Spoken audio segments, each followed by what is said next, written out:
ਜੀ, ਬਿਲਕੁਲ, ਮੈਂ 2 ਇੰਸ਼ੋਰੈਂਸਾਂ ਬਾਰੇ ਗੱਲਬਾਤ ਕਰੂੰਗਾ। ਖਾਲਸਾ ਇੰਸ਼ੋਰੈਂਸ ਏਜੰਸੀ ਤੋਂ ਇੱਕ ਤਾਂ ਇਹ ਦੱਸਦੀ ਜਾਈਏ ਵੀ ਖਾਲਸਾ ਇੰਸ਼ੋਰੈਂਸ ਏਜੰਸੀ ਦਾ ਲਾਇਸੈਂਸ ਨੰਬਰ 0F898005 ਆ ਤੇ ਕੈਲੀਫੋਰਨੀਆ ਦੇ ਵਿੱਚ ਆਪਾਂ 1992 ਤੋਂ ਇੰਸ਼ੋਰੈਂਸ ਕਰ ਰਹੇ ਹਾਂ। ਬਹੁਤ ਸਾਰੀਆਂ ਇੰਸ਼ੋਰੈਂਸ ਜਿਹੜੀਆਂ ਕਮਰਸ਼ੀਅਲ ਆ, ਜਿੱਦਾਂ gas station, shopping centres, apartment complexes, ਉਹ ਆਪਾਂ ਲਗਭਗ ਅਮਰੀਕਾ ਦੀਆਂ ਸਾਰੀਆਂ ਸਟੇਟਸ 'ਚ ਕਰਦੇ ਹਾਂ। ਪਰ ਹੈਲਥ ਇੰਸ਼ੋਰੈਂਸ ਕਵਰਡ ਕੈਲੀਫੋਰਨੀਆ, ਉਹ ਕੈਲੀਫੋਰਨੀਆ 'ਚ, ਤੇ ਮੈਡੀਕੇਅਰ ਵੀ ਕਾਫੀ ਸਟੇਟਸ ਜਿੱਥੇ ਪੰਜਾਬੀ ਆਪਣੇ ਰਹਿੰਦੇ ਆ ਉੱਥੇ ਕਰਦੇ ਹੈਗੇ ਆ। ਸੋ ਅੱਜ ਇੱਕ ਤਾਂ ਮੈਂ ਮੈਡੀਕਲ ਦੀ ਕਰਦਾ ਜਾਂਦਾ, ਕਿਉਂਕਿ 31 ਤਰੀਕ ਲਾਸਟ ਡੇਟ ਆ। ਜੀ। ਜਿਨ੍ਹਾਂ ਨੇ ਹਜੇ ਤੱਕ ਹੈਲਥ ਇੰਸ਼ੋਰੈਂਸ ਕੈਲੀਫੋਰਨੀਆ ਦੇ ਵਿੱਚ ਨਹੀਂ ਕਰਾਈ ਹੈਗੀ, ਪਲੀਜ਼ ਮੇਕ ਸ਼ੋਰ ਕਰ ਲਿਓ। 31 ਤਰੀਕ ਉਸ ਤੋਂ ਬਾਅਦ ਤੁਹਾਡੀ ਇੰਸ਼ੋਰੈਂਸ ਨਹੀਂ ਹੋਣੀ ਹੈਗੀ, ਕਿਉਂਕਿ ਇਹ ਡੇਟ ਵੱਧ ਗਈ ਸੀ ਪਿਛਲੇ ਦਿਨਾਂ ਦੇ ਵਿੱਚ, ਜੋ ਫਲੱਡ ਆਏ ਸੀ ਉਹਦੇ ਕਰਕੇ ਇਸ ਡੇਟ ਨੂੰ ਐਕਸਟੈਂਡ ਕੀਤਾ ਗਿਆ ਸੀ। ਐਮਰਜੈਂਸੀ ਡਿਕਲੇਅਰ ਕੀਤੀ ਗਈ ਸੀ ਕੈਲੀਫੋਰਨੀਆ ਦੀਆਂ ਮੈਜੋਰਟੀ ਦੀਆਂ ਜੋ ਕਾਉਂਟੀਜ਼ ਆ ਉਹਨਾਂ ਦੇ ਵਿੱਚ। ਤੇ ਦੂਸਰਾ ਇਹ ਆ ਵੀ ਬਹੁਤ ਸਾਰੇ ਲੋਕਾਂ ਨੇ ਮੈਡੀਕਲ ਲਿਆ ਹੋਇਆ, ਜਿਹਨੂੰ ਫ੍ਰੀ ਕਹਿ ਦਿੰਦੇ, ਕਾਉਂਟੀ ਵਾਲਾ ਮੈਡੀਕਲ। ਸੋ ਉਹ ਪਿਛਲੇ 2 ਸਾਲਾਂ 'ਚ ਕਰੋਨਾ ਵਾਇਰਸ ਕਰਕੇ ਉਹਨਾਂ ਨੇ ਤੁਹਾਤੋਂ ਕੋਈ ਅਪਡੇਟ ਨਹੀਂ ਮੰਗੀ, ਤੁਹਾਡੀ ਇਨਕਮ ਦੀ, ਤੁਹਾਡਾ ਇਮੀਗ੍ਰੇਸ਼ਨ ਸਟੇਟਸ ਦੀ, ਤੁਹਾਡਾ ਐਡਰੈਸ ਚੇਂਜ, ਸੋ ਉਹ ਆਟੋਮੈਟਿਕਲੀ ਰਿਨਿਊ ਹੁੰਦਾ ਰਿਹਾ। ਪਰ ਹੁਣ ਲਾਰਜ ਸਕੇਲ ਦੇ ਉੱਤੇ ਉਹ ਚਿੱਠੀਆਂ ਪਾ ਰਹੇ ਆ ਵੀ ਅਪਡੇਟ ਕਰੋ, ਤੇ ਜੇ ਨਹੀਂ ਅਪਡੇਟ ਕਰਦੇ ਅਸੀਂ ਤੁਹਾਡੀਆਂ ਜੋ ਮੈਡੀਕਲ ਆ ਉਹ ਕੈਂਸਲ ਕਰ ਦੇਣਾ। ਸੋ ਮੇਰੇ ਆਫਿਸ ਕਾਲਸ ਵੀ ਬਹੁਤ ਆਈਆਂ ਵੀ ਸਾਡੀ ਕੈਂਸਲ ਹੋ ਗਈ, ਅਸੀਂ ਦਵਾਈ ਲੈਣ ਗਏ ਸੀ, ਪਤਾ ਨਹੀਂ ਲੱਗਾ। ਸੋ ਇਹ ਮੇਕ ਸ਼ੋਰ ਕਰ ਲਿਓ, ਤੁਹਾਨੂੰ ਕੋਈ ਵੀ ਜਿੱਥੇ ਵੀ ਕਾਉਂਟੀ 'ਚ ਤੁਸੀਂ ਰਹਿੰਦੇ ਆ, ਲੋਕਲ ਕਾਉਂਟੀ ਦਾ ਤੁਹਾਨੂੰ ਲੈਟਰ ਆਉਣਾ ਆ ਵੀ ਉਹ ਅਪਡੇਟ ਕਰ ਰਹੇ ਆ, ਨਾਲ ਉਹਨਾਂ ਦਾ ਪੈਕੇਜ ਵੀ ਹੁੰਦਾ ਆ। ਉਹ ਸਾਰਾ ਵੀ ਤੁਹਾਡੀ ਇਨਕਮ ਕਿੰਨੀ ਆ ਪਿਛਲੇ ਸਾਲ ਦੀ, ਬੈਂਕ ਦੀ ਸਟੇਟਮੈਂਟ ਮੰਗਦੇ ਆ, ਹੋਰ ਜੋ ਕੁਛ ਵੀ ਸੀਗਾ। ਤੇ ਜੇ ਤੁਸੀਂ ਨਹੀਂ ਕੁਆਲੀਫਾਈ ਕਰਦੇ ਤੇ ਉਹ ਤੁਹਾਨੂੰ ਫਾਰਮ ਜ਼ਰੂਰ ਭੇਜਣੇ ਪੈਣੇ, ਚਾਹੇ ਤੁਹਾਡੀ ਇਨਕਮ ਵੱਧ ਗਈ ਹੈਗੀ ਆ, ਤੇ ਉਹ ਭੇਜ ਕੇ ਤੇ ਉਹ ਫਿਰ ਜੋ ਕਾਉਂਟੀ ਵਾਲੇ ਆਫੀਸ਼ੀਅਲਸ ਆ ਉਹ ਚੈੱਕ ਕਰਨਗੇ ਵੀ ਤੁਸੀਂ ਕੁਆਲੀਫਾਈ ਨਹੀਂ ਕਰਦੇ, ਤੇ ਫਿਰ ਉਹ 30 ਡੇਜ਼ ਦਿੰਦੇ ਆ ਤੁਹਾਨੂੰ ਵੀ ਹਾਂ 30 ਡੇਜ਼ ਦੇ ਵਿੱਚ ਤੁਸੀਂ ਕਵਰਡ ਕੈਲੀਫੋਰਨੀਆ ਲੈ ਸਕਦੇ ਆ। ਇਦਾਂ ਨਾ ਸੋਚੋ ਵੀ ਨਹੀਂ ਜੀ ਅਸੀਂ ਤਾਂ ਕੁਆਲੀਫਾਈ ਨਹੀਂ ਕਰਦੇ, ਅਸੀਂ ਨਵੀਂ ਅਪਲਾਈ ਕਰ ਦਿੰਦੇ ਆ, ਨਵੀਂ ਤੁਸੀਂ ਅਪਲਾਈ ਕਰ ਦੋਗੇ ਉਹ ਫਿਰ ਕੈਂਸਲ ਹੋ ਜਾਣੀ ਆ। ਸੇਮ ਚੀਜ਼ ਆ, ਮੈਂ ਹਮੇਸ਼ਾ ਹੀ ਕਹਿੰਦਾ ਰਹਿੰਦਾ, ਜਿੱਦਾਂ ਤੁਸੀਂ 2 ਡਰਾਈਵਿੰਗ ਲਾਇਸੈਂਸ ਨਹੀਂ ਲੈ ਸਕਦੇ, 2 ਪਾਸਪੋਰਟ ਨਹੀਂ ਲੈ ਸਕਦੇ, ਤੁਹਾਡੇ 2 ਅਕਾਊਂਟ ਨਹੀਂ ਹੋ ਸਕਦੇ ਹੈਲਥ ਇੰਸ਼ੋਰੈਂਸ ਦੇ। ਬਹੁਤ ਸਾਰੇ ਏਜੰਟਸ ਨਵੇਂ ਹੁੰਦੇ ਆ, ਜਾਂ ਉਹਨਾਂ ਨੂੰ ਐਕਸਪੀਰੀਅੰਸ ਨਹੀਂ ਹੁੰਦੇ, ਜਾਂ ਐਵੇਂ ਚਲਾਕੀ ਕਰਨ ਲਈ ਨਵਾਂ ਅਕਾਊਂਟ ਖੋਲ ਦਿੰਦੇ ਆ। ਪਰ ਜਦੋਂ ਹੀ ਉਹ ਮੈਚ ਕਰਦੇ ਆ ਸੋਸ਼ਲ ਸਿਕਿਉਰਿਟੀ ਵੀ 2 ਅਕਾਊਂਟ ਤੇ ਆਲਰੇਡੀ ਹੈਗੀ ਆ, ਫਿਰ ਉਹਨਾਂ ਨੇ ਉਹ ਬੰਦ ਕਰ ਦੇਣੀ ਆ। ਸੋ ਇਹ ਮੇਕ ਸ਼ੋਰ ਕਰ ਲਿਓ ਵੀ ਤੁਹਾਡਾ ਅਕਾਊਂਟ ਇੱਕੋ ਹੀ ਹੋਣਾ ਚਾਹੀਦਾ, ਚਾਹੇ ਉਹ ਕਾਉਂਟੀ ਮੈਡੀਕਲ ਦਾ, ਚਾਹੇ ਕਵਰਡ ਕੈਲੀਫੋਰਨੀਆ ਦਾ। ਕਾਉਂਟੀ ਦਾ ਮੈਡੀਕਲ ਕੈਂਸਲ ਹੋ ਜਾਏ ਤੇ ਉਹ ਸੇਮ ਤੁਸੀਂ ਉਹ ਟ੍ਰਾਂਸਫਰ ਹੋ ਜਾਣਾ ਕਵਰਡ ਕੈਲੀਫੋਰਨੀਆ 'ਚ। ਸੋ 31 ਤਰੀਕ ਲਾਸਟ ਆ, ਇਹ ਤੋਂ ਬਾਅਦ ਕਿਸੇ ਦੀ ਹੈਲਥ ਇੰਸ਼ੋਰੈਂਸ ਨਹੀਂ ਹੋਣੀ, ਐਕਸੈਪਟ ਜੇ ਤੁਸੀਂ ਨਵੇਂ ਕੈਲੀਫੋਰਨੀਆ 'ਚ ਮੂਵ ਹੋਏ ਆ ਕਿਸੇ ਬਾਹਰਲੇ ਮੁਲਕ ਤੋਂ ਜਾਂ ਹੋਰ ਸਟੇਟ ਤੋਂ। ਪਰ ਜੇ ਹੋਰ ਸਟੇਟ ਤੋਂ ਮੂਵ ਹੋਏ ਆ ਤੁਹਾਡੀ ਇੰਸ਼ੋਰੈਂਸ ਹੀ, ਫਿਰ ਹੀ ਤੁਹਾਡੀ ਇੰਸ਼ੋਰੈਂਸ ਹੋਊਗੀ।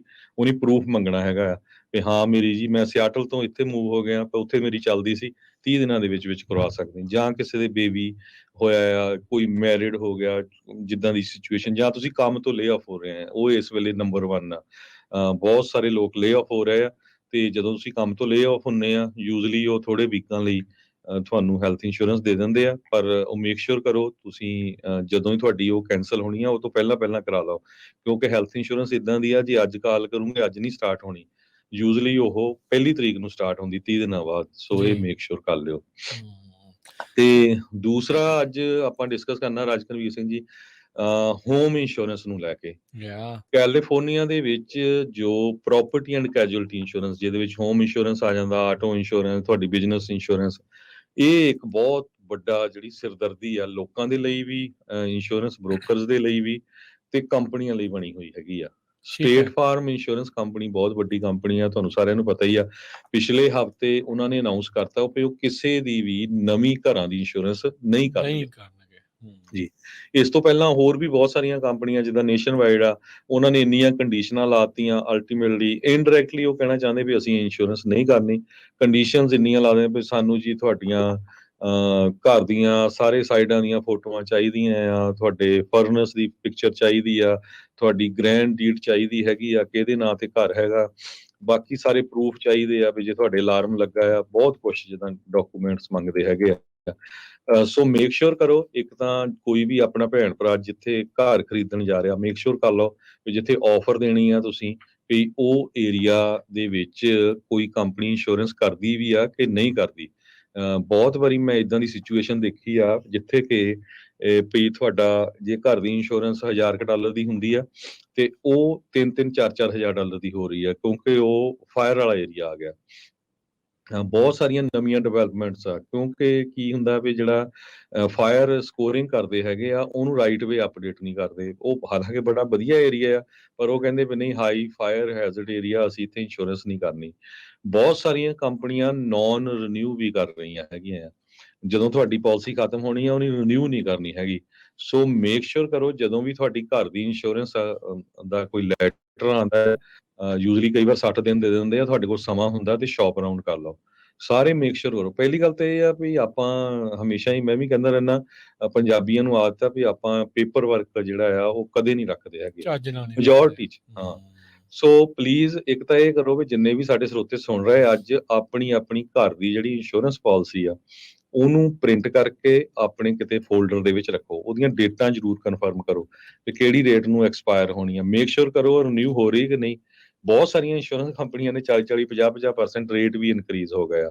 ਤੁਸੀਂ ਸ਼ੌਪ ਅਰਾਊਂਡ ਕਰ ਸਕਦੇ ਆ ਪਰ ਮੇਕ ਸ਼ੋਰ ਕਰੋ ਜਦੋਂ ਤੱਕ ਤੁਹਾਡੀ ਜਿਹੜੀ ਸ਼ੌਪ ਅਰਾਊਂਡ ਕਰਕੇ ਨਵੀਂ ਤੁਸੀਂ ਇੰਸ਼ੋਰੈਂਸ ਲਈ ਆ ਸਸਤੀ ਜੀ ਮਿਲ ਗਈ ਆ ਉਹ ਸਾਰੀ ਲਾਗੂ ਹੋਣ ਤੋਂ ਬਾਅਦ ਹੀ ਦੂਜੀ ਇੰਸ਼ੋਰੈਂਸ ਕੈਂਸਲ ਕਰਾਇਓ।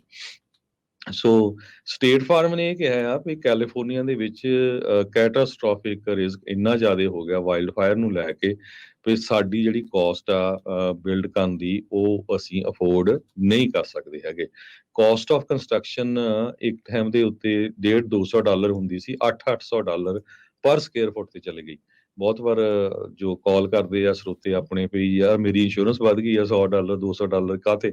ਪਰ ਦੇਖੋ ਤੁਸੀਂ caste of construction material the caste ਇੰਨੀ ਜ਼ਿਆਦਾ ਵੱਧ ਗਈ ਆ ਤੇ ਇੰਸ਼ੋਰੈਂਸ ਕੰਪਨੀ ਕਹਿੰਦੇ ਵੀ ਉਸ ਹਿਸਾਬ ਦੇ ਨਾਲ ਸਾਡੇ ਰੇਟ ਡਿਪਾਰਟਮੈਂਟ ਆਫ ਇੰਸ਼ੋਰੈਂਸ ਨਹੀਂ ਵਧਣ ਦੇ ਰਿਹਾ। ਸੋ ਅਲਟੀਮੇਟਲੀ ਕੀ ਕੀਤਾ ਸਾਰਿਆਂ ਨੇ ਸਲਾਹ ਕਰ ਲਈ ਵੀ ਅਸੀਂ ਕਰਨੀ ਨਹੀਂ।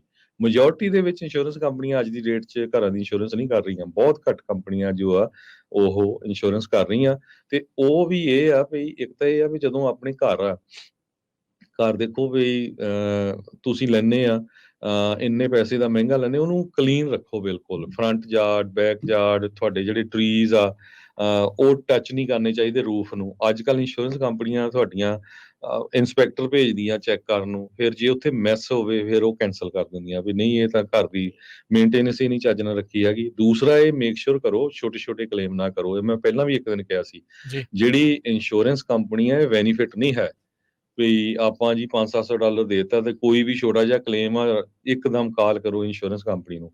ਸੋ ਵੀਅਰ ਟੀਅਰ ਹੁੰਦੀ ਆ ਜਦੋਂ ਤੁਸੀਂ ਕਰ ਲਿਆ। ਹੁਣ ਮੰਨ ਲਓ ਵੀ ਕਾਰ ਦੀ ਇੰਸ਼ੋਰੈਂਸ ਆ ਰਾਈਟ। ਸੋ ਹੁਣ ਤੁਸੀਂ ਕਾਰ ਦੀ ਇੰਸ਼ੋਰੈਂਸ ਕਰਾਈ ਆ ਤੁਹਾਡੇ ਟਾਇਰ ਆ ਕਾਰ ਦੇ ਉਹ ਘਸਣੀ ਆ ਟਾਇਰ ਬਦਲਣੇ ਪੈਣੇ ਆ। ਇੰਸ਼ੋਰੈਂਸ ਥੋੜ੍ਹਾ ਬਦਲਣੇ ਆ। ਜੇ ਇੰਜਨ ਖਰਾਬ ਹੋ ਗਿਆ ਉਹ ਬਦਲਣਾ ਹੀ ਪੈਣਾ ਜਾਂ ਉਹਨੂੰ ਫਿਕਸ ਕਰਾਉਣਾ ਪੈਣਾ। ਇੰਸ਼ੋਰੈਂਸ ਨੇ ਨਹੀਂ ਕਰਨਾ। ਸੋ ਇਦਾਂ ਹੀ ਘਰਾਂ ਦੀ ਇੰਸ਼ੋਰੈਂਸ ਆ। ਕਈ ਵਾਰੀ ਕੀ ਹੁੰਦਾ ਵੀ ਇੱਕ ਅੱਧੀ ਟਾਈਲ ਜਾਂ ਪਸ਼ੂ ਪੰਛੀ ਜਿਹੜੇ ਆ ਸੌਰੀ ਉੱਥੇ ਬਹਿ ਜਾਂਦੇ ਆ ਕਬੂਤਰ ਜਾਂ ਕੁਛ ਬਿੱਠਾਂ ਹੋ ਜਾਂਦੀਆਂ ਉਹ ਪਾਣੀ ਸਟਕ ਹੋ ਜਾਂਦਾ ਲੀਕ ਕਰ ਜਾਂਦਾ ਹਨਾ। ਸੋ ਉਹ ਬੀਅਰ ਟੀਅਰ ਤੁਹਾਨੂੰ ਦੇਖਣੀ ਚਾਹੀਦੀ ਹੈਗੀ ਆ। ਉਹ ਆਪ ਹੀ ਧਿਆਨ ਰੱਖਣਾ ਆ। ਇਸੇ ਤਰ੍ਹਾਂ ਜੋ ਤੁਹਾਡੀ ਫੈਂਸ ਆ ਹੁਣ 8 10 15 ਸਾਲੀ ਬਦਲਣੀ ਪੈਂਦੀ ਆ। ਕਈ ਵਾਰੀ ਕੀ ਹੁੰਦਾ ਵੀ ਫੈਂਸ ਦੀ ਟੋਟਲ ਕਾਸਟ ਤੁਸੀਂ ਸ਼ੇਅਰ ਕਰਦੇ ਆ ਉਹ 2,5-3 ਹਜ਼ਾਰ ਹੁੰਦੀ ਆ ਉਹਨਾਂ ਤੁਹਾਡਾ ਉਹ ਹਾਫ ਐਂਡ ਹਾਫ ਹੋਣੀ ਆ ਡਿਡਕਟੀਬਲ ਹੋਣਾ ਡੈਪਰੀਸ਼ੀਏਸ਼ਨ ਹੋਣਾ। ਤੁਸੀਂ ਕਲੇਮ ਕਰ ਦਿੰਦੇ ਆ ਜੋ ਫਿਕਸ ਕਰਨ ਵਾਲੇ ਆ ਉਹਨਾਂ ਦੇ ਕਹੇ ਤੇ ਮੁੜ ਕੇ ਤੁਹਾਨੂੰ ਮਿਲਦਾ ਵੀ ਕੁਛ ਨਹੀਂ ਤੇ ਰੈਕਡ 'ਚ ਵੀ ਆ ਜਾਂਦਾ। ਮੈਜੋਰਟੀ 'ਚ ਅੱਜ ਦੀ ਡੇਟ 'ਚ ਜਿਹੜੇ ਮੇਰੇ ਆਫਿਸ 'ਚ ਕਾਲਸ ਇਹ ਆ ਰਹੀਆਂ ਵੀ ਭਾਜੀ ਸਾਡੀ ਇੰਸ਼ੋਰੈਂਸ ਕੈਂਸਲ ਹੋ ਗਈ ਸੀ ਸਾਡਾ ਕਲੇਮ ਫਾਈਲ ਹੋ ਗਿਆ ਸੀ ਸਾਨੂੰ ਜੇ ਪਤਾ ਹੁੰਦਾ ਅਸੀਂ ਕਰਨਾ ਨਹੀਂ ਸੀ। ਹੁਣ ਉਹ ਕਹਿੰਦੇ ਵੀ ਅਸੀਂ ਕਰਨਾ ਨਹੀਂ ਹੈਗੀ ਇੰਸ਼ੋਰੈਂਸ। ਤੇ ਪ੍ਰੋਬਲਮ ਇਹ ਆ ਵੀ ਜਦੋਂ ਤੁਹਾਡਾ ਇੱਕ ਕਲੇਮ ਹੋ ਗਿਆ ਚਾਹੇ ਉਹਨੇ ਪੇ ਕੀਤਾ ਚਾਹੇ ਨਹੀਂ ਕੀਤਾ ਤੇ ਉਹ ਰੈਕਡ ਸ਼ੋ ਹੋ ਗਿਆ ਤੇ ਉਹ ਦੂਜੀਆਂ ਕੰਪਨੀਆਂ ਫਿਰ ਇੰਸ਼ੋਰੈਂਸ ਦਾ ਉਹ ਓਪਨ ਨਹੀਂ ਕਰਦੀਆਂ ਕਿਹੜਾ ਕਲੇਮ ਸੀ ਜੇ ਵਾਟਰ ਕਲੇਮ ਸੀ ਉਹ ਫਿਕਸ ਹੋਇਆ ਜਾਂ ਵਿੰਡ ਕਲੇਮ ਸੀ ਕਿੱਦਾਂ ਆ।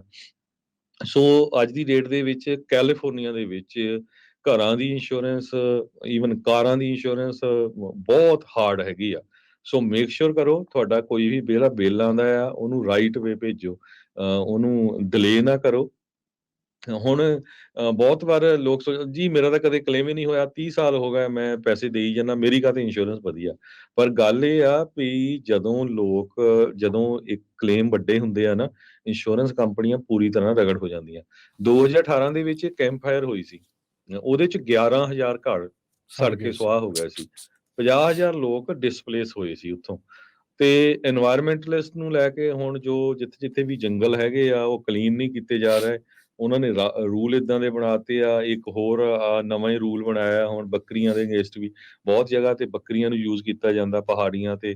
ਉਹ ਆਪਾਂ ਸ਼ਾਮ ਨੂੰ ਡਿਸਕਸ ਕਰਾਂਗੇ। ਕੈਲੀਫੋਰਨੀਆ ਦੇ ਗਵਰਨਰ ਨੇ ਉਹਨਾਂ ਦੇ ਅਗੇਂਸਟ ਵੀ ਇੱਕ ਰੂਲ ਬਣਾਇਆ ਹੁਣ। ਤੇ ਉਹਦੇ ਨਾਲ ਉਹ ਕਲੀਨ ਅਪ ਹੋ ਜਾਂਦਾ ਸੀ। ਇਸ ਸਾਲ ਦੇ ਵਿੱਚ ਮੀਂਹ ਇੰਨੇ ਜ਼ਿਆਦਾ ਪਏ ਆ, ਉਹਨਾਂ ਦੇ ਵੈਜੀਟੇਸ਼ਨ ਨਾਲ ਬਹੁਤ ਆ। ਅੱਗ ਲੱਗਣ ਦੇ ਬਹੁਤ ਜ਼ਿਆਦਾ ਚਾਂਸ ਹੈਗੇ ਆ। ਸੋ ਘਰਾਂ ਦੀ ਇੰਸ਼ੋਰੈਂਸ ਬਹੁਤ ਹਾਰਡ ਆ। ਮੇਕ ਸ਼ੋਰ ਕਰੋ ਕਿ ਜਿੱਥੇ ਵੀ ਤੁਹਾਡੀ ਚੱਲ ਰਹੀ ਹੈਗੀ ਆ ਡੇਟ ਉਹਨੂੰ ਨਾ ਮਿਸ ਕਰ ਦਿਓ ਜੀ। ਤੇ ਦੂਸਰੇ ਨੰਬਰ ਤੇ ਜੇ ਰੇਟ ਬਹੁਤ ਜ਼ਿਆਦਾ ਵੱਧ ਗਏ ਆ, ਬਿਲਕੁਲ ਸ਼ੌਪ ਅਰਾਊਂਡ ਕਰੋ। ਤੁਸੀਂ ਸਾਡੇ ਆਫਿਸ ਵੀ ਕਾਲ ਕਰ ਸਕਦੇ ਹੋ। Still there are some companies ਜਿਹੜੀਆਂ ਕਰਦੀਆਂ ਹੈਗੀਆਂ ਇੰਸ਼ੋਰੈਂਸ। ਤੁਸੀਂ ਕਾਲ ਕਰ ਸਕਦੇ ਹੋ 408 272 2500 ਤੇ 4082722500।